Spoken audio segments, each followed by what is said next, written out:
Join us at Women of Courage and celebrate the achievements of women.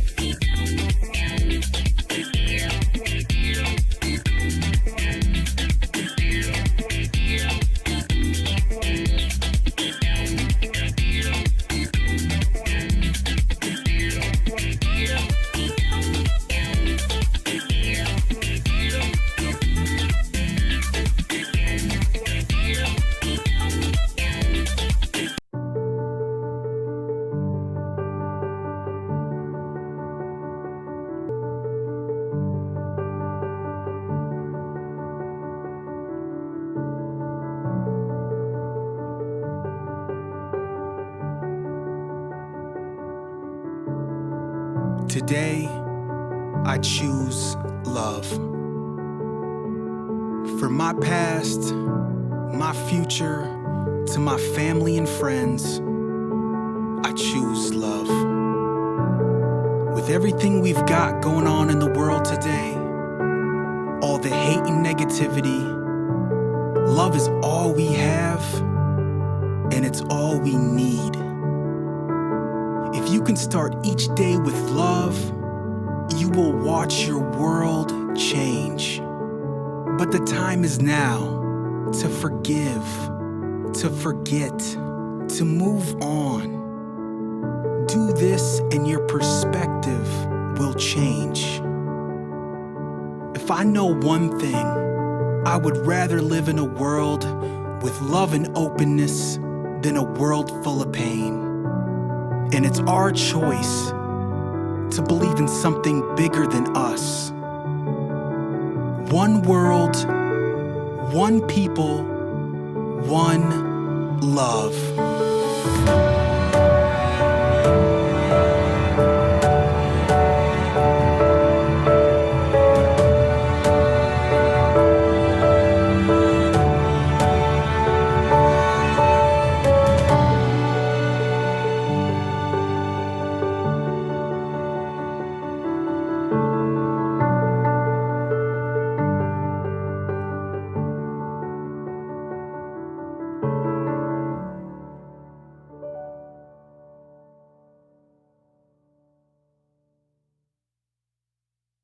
Keeping with our mandate to provide meaningful information to help you manage your life, the Women of Courage Show is announcing two workshops that will be held in September and October of 2019.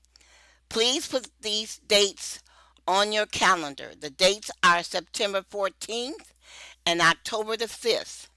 The Women of Courage Show will be conducting two workshops. The workshops are entitled What You Must Do to Win and Life Saving Advice. The workshops will be held at the Southfield Pavilion in Southfield, Michigan in the multi-purpose room. The workshops will be held from 9 a.m. to 12 p.m. Regular tickets are $20. Renee from the WHPR station is the contact person for tickets and vendor information. Her phone number is 707-881-7363. If you are sick and tired of your life, join us and become a woman of courage. Wishing and hoping is not going to cut it. If you want to live a fulfilling and fruitful life, you must dare. Do not miss these workshops. You need this information to manage your life. Information that will help you do more than just survive. You can earn more money. You can live in a larger home. And you can drive a better car. Stop trying to bed your girlfriend's husband. Build a life of your own. During the workshop, you will become a stronger thinker. You will be better at seeing and facing the truth. You will learn how to be quiet when necessary, and you will leave behind your fantasy world. A lot of work has gone into developing these workshops. You have never attended a workshop such as this gathering. These workshops were designed to provide you with information that will not only help you, but you will not forget. This information will change the course of your life and the lives of your children. You will receive the benefit of 20 years of research. We look forward to seeing you there. Every day we wake and drive to work, and we see people walking around, smiling, giving the appearance of happiness, and we envy them. We wish that our lives were like theirs. We drive home and turn on the television, and we see people walking around smiling at their friends and spouses, and we envy them, and we wish we could live a life just like theirs. These thoughts bring misery into our lives because we believe what our eyes see. We accept what is in front of us as being true. We do not see the makeup artist in the background making the final touch-ups to the actor's face. We do not see the diet pills the actors shovel down their throats at night so they can avoid eating. We believe what we see, and what we see makes us miserable. We want to trade places. We begin to think, why could it not have been me? Why could I not have a car like that? Why could I not have a wife like that? Why could I not have a husband like that? Why could I not have a house like that? On and on the questioning continues until finally we are dissatisfied with the world around us. Why could I have not been born to parents like that? All these questions force us to turn inward, and we attack ourselves. We begin to say, I thought Mary would make a wonderful wife when I married her. Now she has grown fat. She complains every day. She never stops. I wake in the morning and she complains. I drive to work and she calls complaining. I come home at night and she complains. Will nothing change? Or you think, I thought Tom would make a great husband. Now I know all he thinks about is the next woman he's going to take to bed. I'm tired of watching him. I just don't care anymore. If he wants to take the entire neighborhood to bed, I don't care. How did I get here? Am I destined to live a life I do not want? A life I hate? Is there nothing going to change? Every day we make changes, we negotiate with ourselves. We make comparisons and we come up short, and we become more and more unhappy. This is why you must take action. Otherwise, your unhappiness will lead you to alcohol, drugs, petty feuds at work, extramarital affairs, obesity, then death. Yes, unhappiness can lead to death. This is why you must take control over your life. No matter where you find yourself, you must take control of your life. Taking control will not be immediate, but the more you work at reclaiming your life and restoring yourself, control will come. You must be careful when you start your reclamation process because others around you will not want you to change. They will want you to remain the unhappy person you have always been. If you decide to return to school, keep it to yourself. If you decide to buy a new house, keep it to yourself. If you decide to move out of state, keep it to yourself. People have gotten used to the old you, and the new you may have problems exerting authority over your life with others and putting a down payment on the future. You simply may want to learn to play the piano. Do not listen when someone tells you you're too old to learn to play. If you want to learn to play the piano, do just that. Read the ads in the paper and find a teacher or contact a local school for an instructor and begin learning to play the piano. This is your life, not anyone else's. Have you noticed how mean some older people are? The meanest comes from dissatisfaction. They spent their entire life doing what was expected of them, doing what someone else told them to do, and now they are 65, 70, or 80 years of age. They realize they never did what they wanted to do. Is that not enough to make one angry? Communication is the key. We spend a great deal of time learning to communicate with others. We should spend an equal amount of time learning to communicate with ourselves. We need to stay in touch with ourselves over the years. We need to ask ourselves, what is next? Am I following someone else's playbook? Are there any changes I can make to my life that will make me happy? After you determine what these changes are, you need to sit down and assess how easy or difficult these changes will be to achieve. The books You Are the Prophet of Your Life and The Devil's Cauldron give a different perspective on self-assessment. Knowing how to relate to others is just as important as knowing how we relate to ourselves. You'll be surprised at the reading. The books are not any other. The books are a good exercise for a reality check. The full complement of books on this website was written at great cost to the writer. Jealous, envy, and even hatred was explored. You will find Be Not Defeated in Hard Times, an acclamation to the human spirit. If you do not entertain defeat, you will keep on walking, talking, and working until you win. It is all a matter of goals and asking yourself, what do I want? You may say you want an F-150, but are you willing to work a second job to buy one? Or will you tell your wife why this truck is so important to you that you have to have one? It is all a matter of goals and self-examination. Why do you have to buy a dress every week? Why are you always trying to get the attention of Betty's husband? Out of all the men in the state, you have to try and attract someone else's husband? What does Betty have other than her husband that you envy, so that you have to take her husband to bed? Why was it necessary for you to sneak a peek in her dresser drawers and see how many panties she's had? Why does it make you feel better to humiliate others? Think about it. Why? Read and find your way out of the mess you're in. Reading and considering another point of view can incite you to a new idea or spark your imagination that will lead you to change. Before we begin today, I want you to listen to 3 quotes from 3 famous people. I will repeat all 3 quotes and I will speak slowly in case you want to write these quotes down. Also remember, you can find all of our broadcasts on the YouTube channel Touched by the Light Publishing in case you would want to hear our broadcast again. The reason why I'm giving you these quotes is because the quotes represent the views that these people had about their lives. These quotes are important because we are beginning our 6-week series entitled Great Men Come From Nowhere.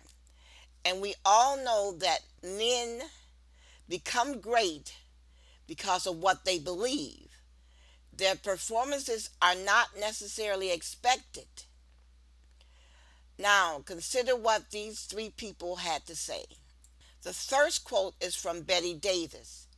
She says, "The weak are the most treacherous of us all. They come to the strong and drain them. They are bottomless. They are insatiable. They are always parched and always bitter.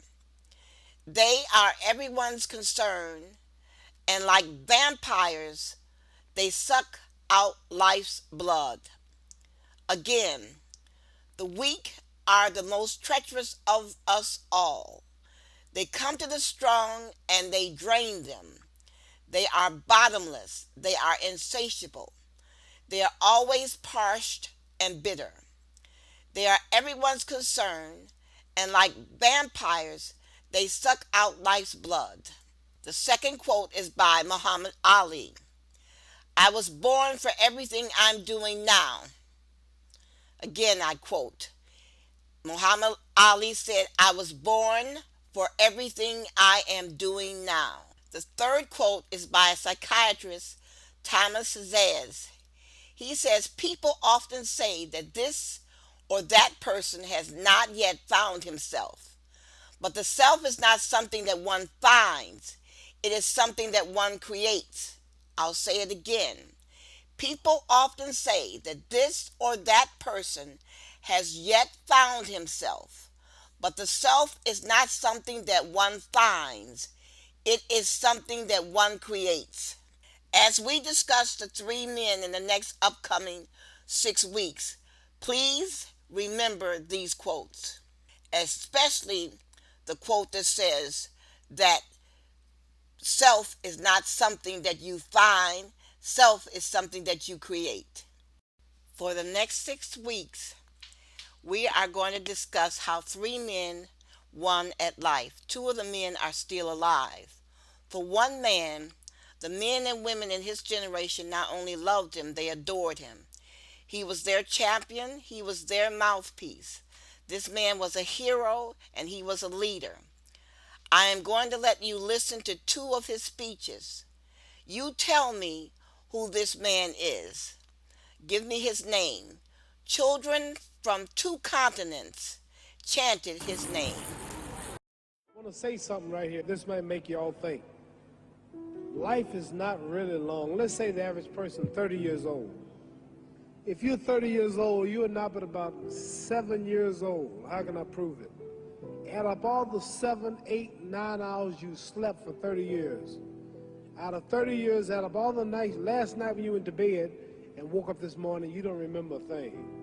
You've been unconscious for about 8 years. If you're 30 years old, you slept about 8 years. Okay. How much traveling have you done in 30 years? From the television station to home, to another country, to another city, to school, to church. You've probably traveled 2 years of your life or spent just getting back and forth to where you're going. So there's 8 years of sleeping, 2 years of traveling. There's 30 years out of your life before you accomplish anything. How long do you sit in school? In America, we stay in school from the 1st grade to 12th grade. Same here? Yeah. 6 hours a day. 6 hours a day for 12 years. Break it down. You sat in the classroom for 3 years without leaving. Okay, 2 years of traveling, 8 years of sleeping, 3 years of school. How many movies have you went to? How many wrestling matches? How much entertainment? How many movie theaters, live plays, baseball games? Probably 2 years of entertainment. By the time you have children, by the time you have made a way for your children, by the time you've paid for your home, you're pushing 60 years old. So life is real short. So you add up all your traveling, add up all your sleeping, add up all your school, add up all your entertainment, you've probably been half your life doing nothing. So what am I'm 35 years old. 30 more years, I'll be 65. We don't have no more influence. We can't do nothing much at 65. Your wife will tell you that. So what I'm saying, when you're 65, ain't too much more to do. So did you know I'll be 65 in 30 more years? In those 30 years, I have to sleep 9 years. I don't have 30 years of daylight. I have to travel back to America, take 6, 7 miles. All my traveling, probably 4 years of traveling in the next 30 years, about 9 years of sleeping, television, movies, entertainment, about 3 years of entertainment. Out of 30 years, I might have about 16 years to be productive. So it's how we can all break individual lives down.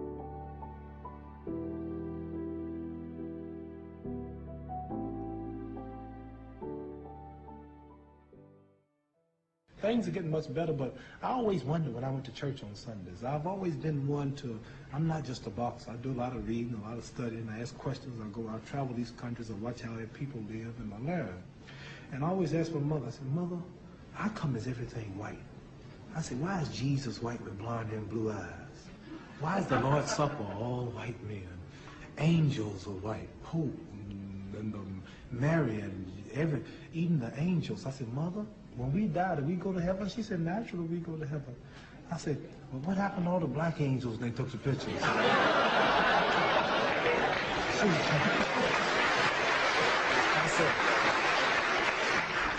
I said, oh, I know.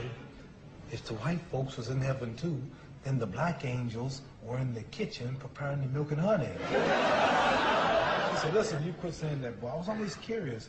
And I always wondered why I had to die to go to heaven. Why I couldn't have pretty cars and good money and nice homes now. Why do I have to wait till I die to get milk and honey? And I said, Mama, I don't want no milk and honey. I like steaks and I said, milk and honey is a laxative anyway. Did they have a lot of bathrooms in heaven? So anyway, I was always curious. I always wondered why. You know, Tarzan is the king of the jungle in Africa. He was white. White man. I saw this white man swinging around Africa with a diaper on, hollering. Oh! Do you all see Tarzan over here? Right. Tarzan? and all the Africans, he's beating them up and breaking the lion's jaw. And here's Tarzan talking to the animals, and the Africans been there for centuries, and he can't talk to the animals. Only Tarzan can talk to the animals. I always wonder why. Miss America was always white. All the beautiful brown women in America, beautiful suntans, beautiful shapes, all type complexions, but she always was white. And Miss World was always white. And Miss Universe was always white. And then they got some stuff called White House cigars, White Swan soap, King White soap, White Cloud tissue paper, White Rain hair rinse, White Tornado flow wax. Everything was white. And the angel food cake was the white cake, and the devil food cake was the chocolate cake. I said, Mama, why is everything white? I always wondered, and the president lived in the White House. And Mary had a little lamb, and Speed is white as snow, and Snow White. And everything was white. Santa Claus was white. And everything bad was black. The little ugly duckling was a black duck, and the black cat was the bad luck. And if I threaten you, I'm going to blackmail you. I said, Mama, why don't they call it white mail? They lie too. I was always curious, and this is when I knew something was wrong. Won the Olympic gold medal in Rome, Italy. Olympic champion, the Russian standing right here, and the Pole right here. Is Poland considered a communist country? Yeah. Yeah, I'm defeating America's so-called threats or enemies. And the flag is going dun dun dun dun dun dun dun dun dun dun dun. I'm standing so proud. Dun dun dun dun dun dun. And I done whooped the world for America. Dun dun dun dun dun. I took my gold medal, thought I'd invented something. I said, man, I know I'm going to get my people freedom there. I'm the champion of the whole world, the Olympic champion. I know I can eat downtown now. And I went downtown that day, had my big old medal on, and went in the restaurants. At that time, black things weren't integrated. The black folks couldn't eat downtown. And I went downtown, and I sat down, and I said, a cup of coffee, hot dog. The lady said, we don't serve Negroes. I was so mad. I said, I don't eat them either. Just give me a couple of hamburgers.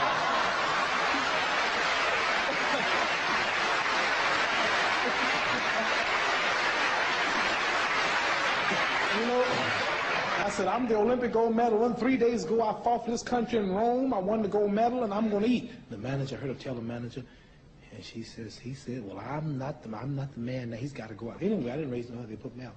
And I had to leave that restaurant in my hometown where I went to church and served in their Christianity and fought, and daddy fought in all the wars. Just won the gold medal and couldn't eat downtown. I said, something's wrong.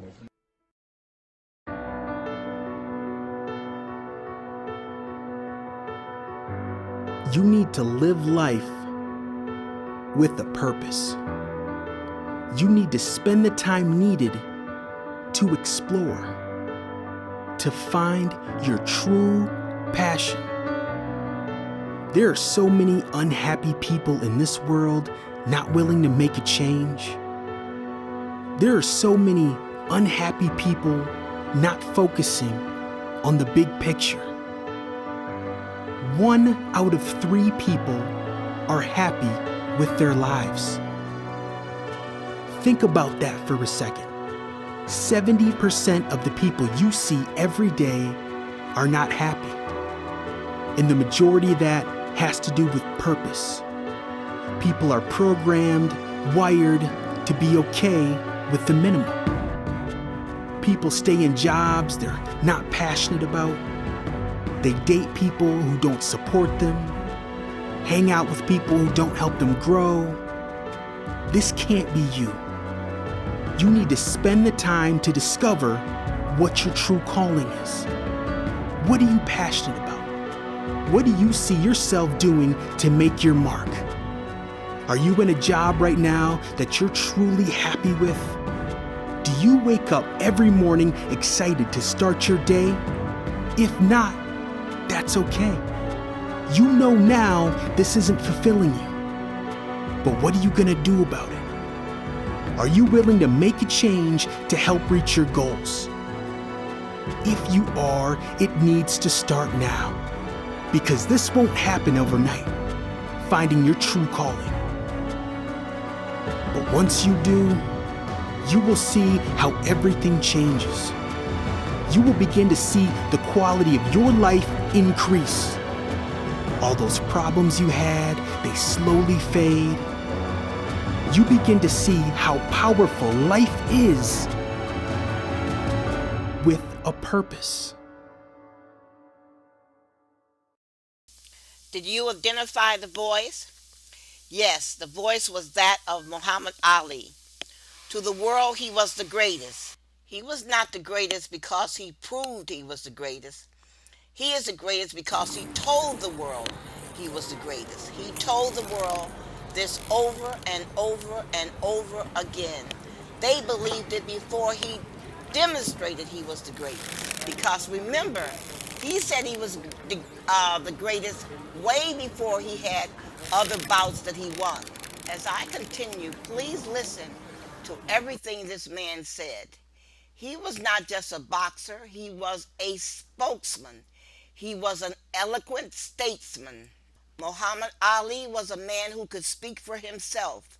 His voice needs no introduction.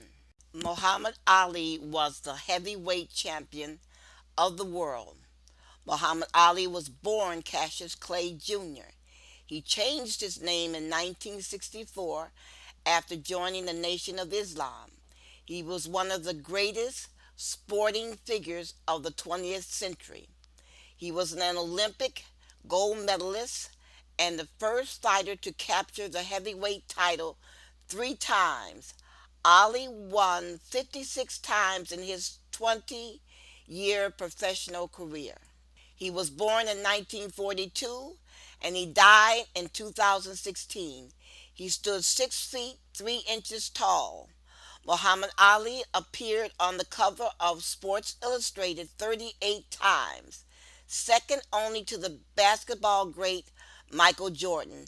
He was nicknamed Louisville Lip.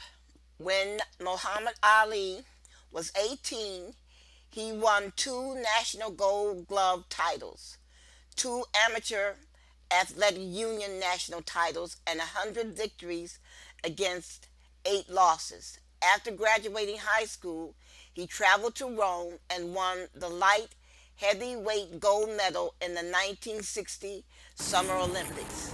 What got Muhammad Ali in trouble with the white public in this country was on April 28, 1967. Muhammad Ali cited his religious beliefs when he refused to serve during the Vietnam War. He was outspoken on issues of race, religion, and politics. Mr. Ali was arrested in New York, and the New York State Athletic Commission immediately suspended his boxing license, and they revoked his heavyweight belt. He was banned from boxing for 3 years. He was banned from boxing when he was at the top of his career. They were going to beat him down. They were going to make him take it back. They were going to humiliate Muhammad Ali for what he did and said. Muhammad Ali was convicted of draft evasion. Ali was sentenced to the maximum of 5 years in prison and a $10,000 fine. But he remained free up on appeal. In 1970, the United States Supreme Court overturned his conviction in a unanimous decision. He had a right to his religious convictions. Muhammad Ali went on to fight Frazier, Ken Norton, George Foreman, Leon Spinks, Larry Holmes, and Trevor Berbick. Muhammad Ali retired December 11, 1981 at the age of 39 with a career record of 56 wins, 5 losses, and 37 knockouts. Ring magazine named Ali the Fighter of the Year 5 times, more than any other boxer, and he was inducted into the International Boxing Hall of Fame in 1990. Ali married 4 times and had 7 daughters and 2 sons. He married his 4th wife, Yolanda, in 1986. Ali died at the age of 74, June 3, 2016, of complications from Parkinson. Parkinson impaired his ability to speak and his motor skills. but he remained active as a humanitarian and a goodwill ambassador. He appeared in public several times where it was noticeable that he was suffering from this disease. We indeed lost a champion June 3rd, 2016. He was renowned worldwide for his confidence, his charisma, and his will. He was a source of inspiration to many who needed a champion. Ali captured the global audience through his words and actions, both in and outside the ring. He was known as the king of motivational quotes. His wisdom inspired many. Thousands of people have heard him say, "Float like a butterfly, sting like a bee. I am the greatest. I said that even before I knew I was. Don't count the days, make the days count." When I mentioned this series, I said that I was going to discuss 3 men who took their destiny in their hands. Muhammad Ali is one such man. He took his destiny in his hand when he refused to fight in Vietnam. He was not afraid to do what he thought was right. He became famous for saying, "I ain't got nothing against no Viet Cong. No Viet Cong never called me a nigger." After Ali defended his title against Nora Foley on March 22, 1966, he was stripped of his title because he refused to be drafted into the Army. His boxing license in every state was stripped. His passport was suspended. The state of New York banned him from boxing. He was convicted of draft evasion on June 20th, and he was sentenced to 5 years in prison and fined $10,000. He did not fight from March 1967 to October 1970, from the ages of 25 to 29. His conviction was finally overturned in 1971. In the 1960s, black men were not considered to have the right to a voice. They didn't have the right to an opinion. Black men were not expected to speak eloquently. They were just expected to do nothing. When opposition to the Vietnam War began to grow in this country, Muhammad Ali's stance gained sympathy. He spoke at colleges across the nation, criticizing the Vietnam War and advocating African American pride and racial injustice. These are some of his words. "My conscience won't let me go shoot my brother or some darker people or some poor hungry people in the mud for big powerful America. And shoot them for what? They never called me nigger. They never lynched me. They never put no dogs on me. They didn't rob me of my nationality, rape and kill my mother and father. Shoot them for what? How can I shoot these people? Just take me to jail. I'm not gonna help nobody get something my niggers don't have. If I'm going to die, I'll die now, right here, fighting you, if I'm going to die. You, my enemy. My enemy are white people, not Viet Congs or Chinese or Japanese. You, my oppressor, when I wanted freedom. You, my opposer, when I wanted justice. You are my opposer when I want equality. You won't even stand up for me in America for my religious beliefs. And you want me to go somewhere and fight, but you won't even stand up for me here at home." During an interview, he said, "I hated every minute of it, but I said to myself, suffer now and live the rest of my life as a champion." In the Jet magazine, he said, "Age is whatever you think it is. You are as old as you think you are. Why should they ask me to put on a uniform and go 10,000 miles from home and drop bombs and bullets on brown people in Vietnam, while so-called Negro people in Louisville are treated like dogs and denied human rights? No, I'm not going 10,000 miles from home to help murder and burn another poor nation simply to continue the domination of white slave masters on the dark people the world over. This is the day when such evilness must come to an end. I have been warned that to take such a stance will cost me millions of dollars. But I have said it once and I will say it again. The real enemy of my people is here. I will not disgrace my religion, my people, or myself by becoming a tool to enslave those who are fighting for their own justice, freedom, and equality. If I thought the war was going to bring freedom and equality to 26 million of my people, they wouldn't have to draft me. I'd join tomorrow. I have nothing to lose by standing up for my beliefs. So I'll go to jail. So what? I've been in jail for 400 years. Are these not the words of a statesman? Muhammad Ali paid the price for speaking out against the Vietnam War and race. He was forbidden to box from the age of 25 to 29. These are the prime ages for boxing. But his cause inspired a nation and caused other black men to stand up. I am going to pause for a second.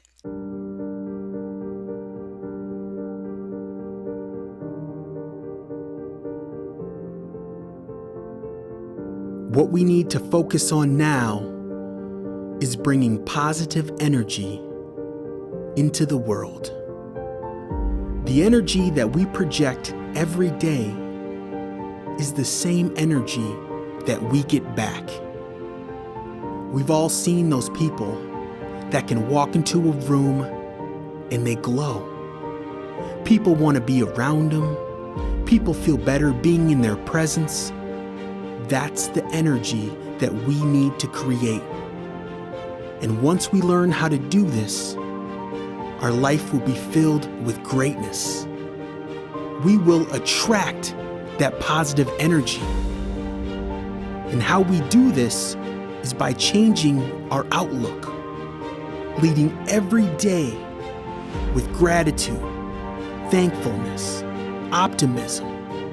And once you do this, you will see the change.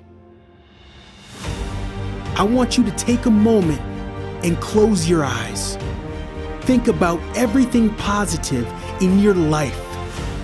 Family, friends, a career, your faith. All of this is how you start your day. Every morning you wake up, I want you to think about what is positive in your life.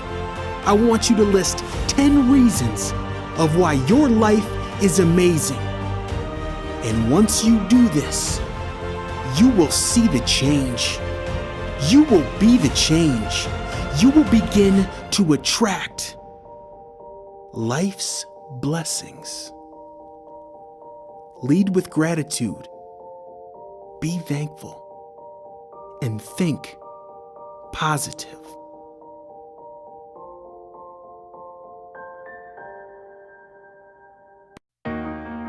This right here, this is the moment right before the day starts when you get to look in the mirror and tell yourself who you are.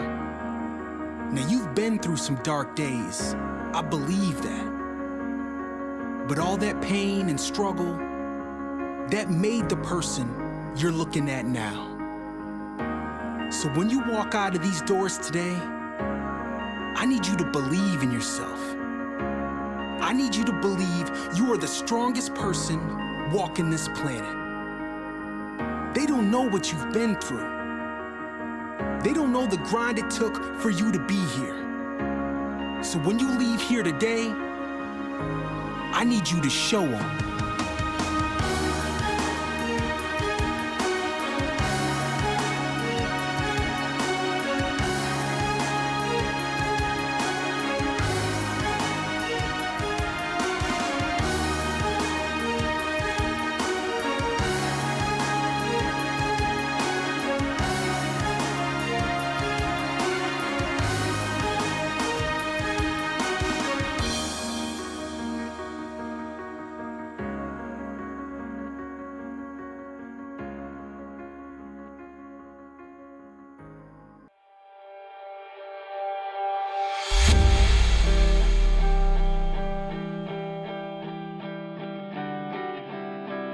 think one thing we can all agree on is how important it is to find time in your life to grow with your personal development, your hobbies, with your profession, to step outside of your routine to explore.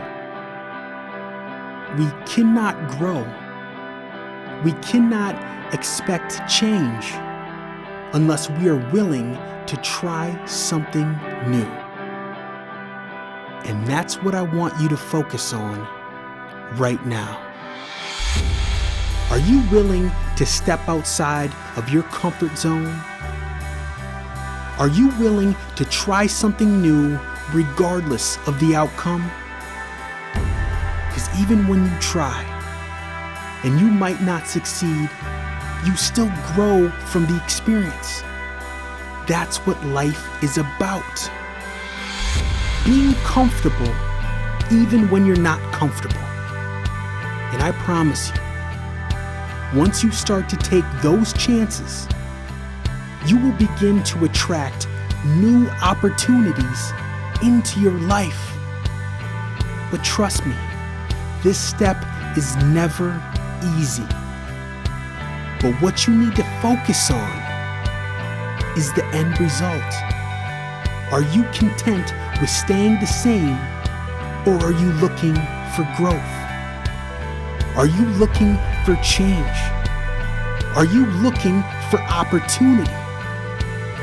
If you are, this is how you do it. You need to grow.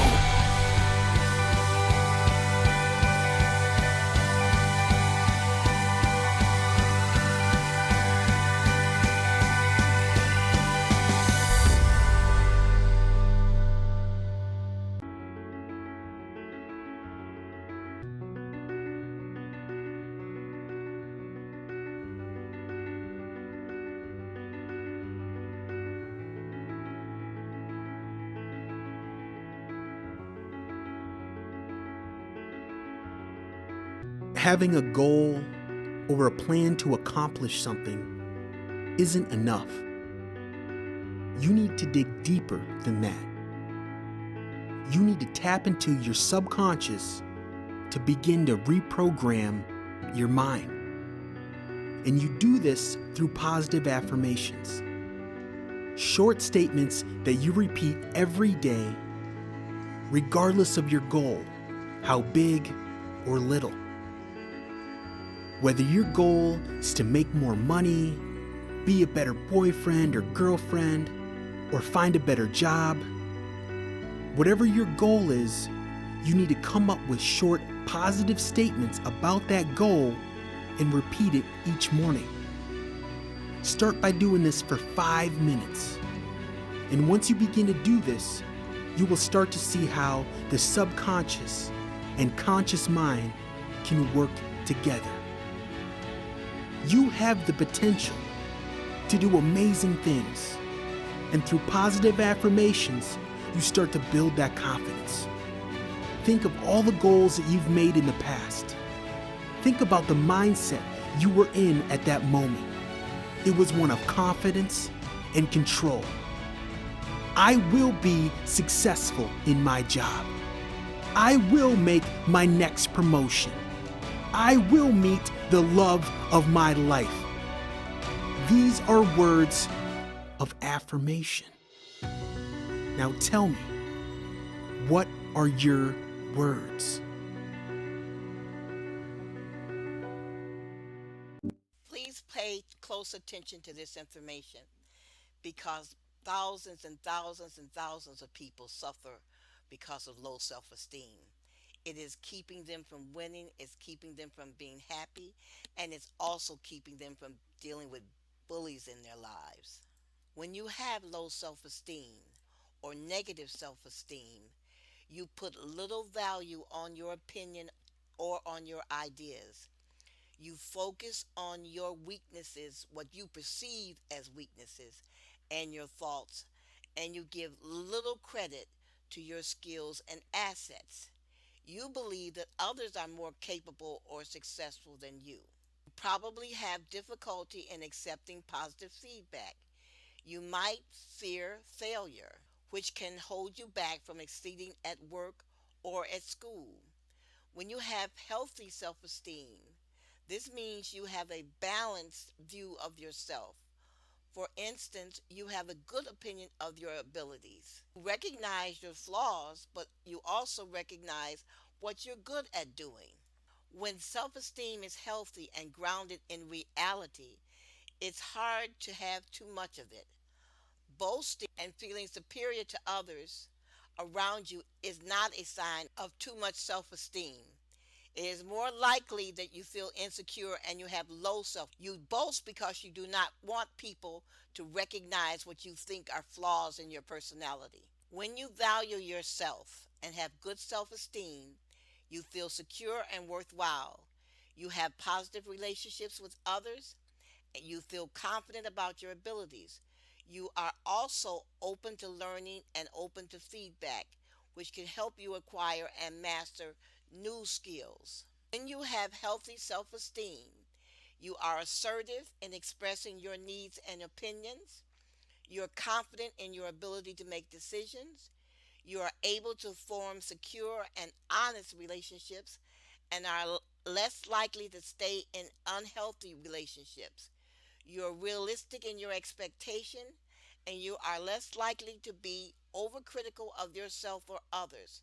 You are more resilient and are better able to weather stress and setbacks. Self esteem affects virtually every facet of your life. Maintaining a healthy, realistic view of yourself is not about blowing your own horn. It's about learning to like and respecting yourself, your flaws, and all. Please pay close attention to the next information. Low self esteem is a negative evaluation of oneself. This type of evaluation usually comes or occurs when some circumstance we encountered in our life touched on our sensitivities. We personalized the incident and experienced physical, emotional, and cognitive arousal. This is so alarming and confusing that we responded by acting in a self defeating and self destructive manner. When that happens, our actions tend to be automatic and impulse driven. We feel upset, emotionally blocked, our thinking narrows, our self care deteriorates, we lose our sense of self, we focus on being in control and become self absorbed. Raising your self esteem is possible, but it requires that we grow as we face our fears and learn from our experiences. Some of this type of work will require you to see a psychotherapist. Do not reject the idea of a psychotherapist. Some of the things that you can do on your own is one is try to stop self-destructive behavior. One of the things is try to get rid of your addictions. Try to replace them with self-care. Practice self-care by joining self-help groups and practicing positive health care. Try to identify triggers that cause the feelings inside of yourself. Start paying attention to yourself. Watch how you respond to your thoughts. Acknowledge when you talk to yourself negatively. Give yourself a choice on how you want to respond. You have the right to identify what you like and what you truly do not like. You have the right to reject what you do not like and what you truly do not need for yourself. Do not have to be detached. You can confront the things in life that you do not like. If you do not like your job, then go back to school and change your situation. Be more assertive. Voice what you see, what you feel, and what you want to make occur. Start using statements beginning with the word I. By expressing your thoughts and feelings and desires in a direct and honest manner, you can show other people that you are changing your life. And finally, last but not least, Remove the words if, can't, shouldn't, wouldn't, maybe, I might from your vocabulary. Dr. Latina Denson is running for the Southfield City Council and she needs your help. Dr. Latina Denson has dedicated her life to public service. She works as the commissioner on senior adults in Southfield. She volunteers at numerous agencies such as World Medical Relief, Stroke of Knowledge, and she is currently the president of Strategic Development Solutions. Show your appreciation by voting for Dr. Latina Denson for City Council of Southfield, Michigan. You can support the election of Dr. Latina Denson by going to the website touchedbythelight.us and purchasing a book. Proceeds from your purchase will help her campaign. Thank you. Be certain that you attend the Women of Courage workshops September the 14th and October the 5th in Southfield at the Southfield Pavilion. Both dates are a Saturday. Dr. Latina Denson will be our guest speaker. Seating is limited. Regular tickets are $20. For ticket and vendor information, please contact Renee from WHPR. Her phone number is 707-881-7363. Again, 707-881-7363. The Women of Courage Show broadcast on WHPR 88.1 FM every Friday from 3 to 4 p.m. and every Sunday from 8 to 9 a.m. Please remember, if you are not in your car or near radio during our broadcast, we can be seen and heard on your computer if you go to TV33WHPR.com. Again, TV33WHPR.com. Scroll down to the bottom of the page and click on the link WHPR 88.1 FM. We can also be heard on your phone if you download the free app WHPR TV Detroit Live or listen to us on Roku at WHPR TV Detroit Live 88.1 FM. If you missed one of our broadcasts, you can view our archive on YouTube at the Touched by the Light Publishing channel. Twice a month on Saturday, I meet with my listeners for a discussion about issues affecting women. Please join us. For dates, times, and directions, you can reach us at murderedvoices@gmail.com.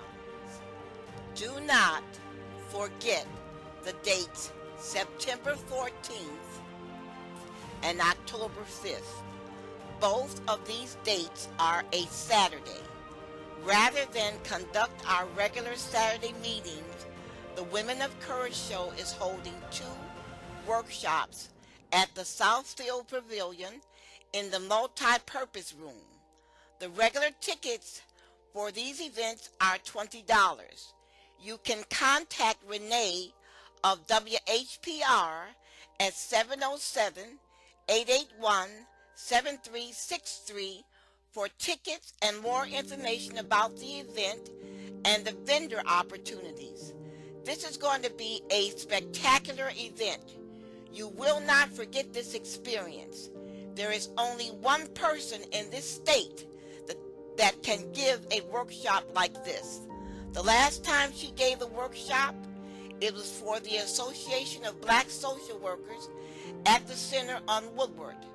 During the workshop, not one word was spoken by anyone except by the narrator. And when the social workers left the workshop, there was not one handout left on the table. You will want to share this event with your friends and family.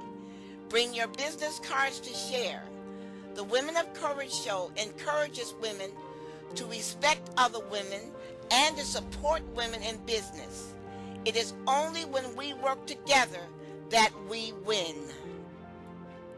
Because of the city fire codes, these are limited capacity workshops. Please purchase your tickets early so you will not miss out on hearing from one of the world's most prolific writers. Our speaker is the only person in America who has researched the murders of more than 20,000 women. She was in college when Masters and Johnson published their 1957 to 1994 work on human sexuality. She vowed then that she would complete an equally important work. She accomplished this task between the ages of 57 and 69. Her research is entitled "Do This in Remembrance of Me."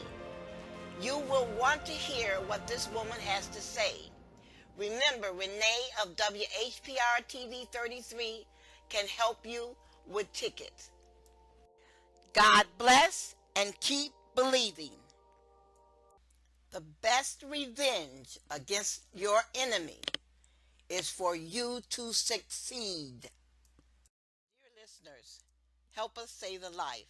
Stop breast cancer from taking lives. Will you assist us in putting the booklet Black Women and Breast Cancer in the hands of 1 million people? Please go to the website www.touchedbythelight.us and download the booklet Black Women and Breast Cancer. Then email this booklet to 5 friends, asking them to email the booklet to 5 of their friends. We are trying to reach 1 million women with this information to save lives. The death of one woman to breast cancer from our community is one woman too many. We thank you for your support. Remember, if you miss one of our shows, you can visit our YouTube channel at Touched by the Light Publishing to watch and listen to previous episodes of Women of Courage. Thank you. Thank you for listening to Women of Courage, and have a great day.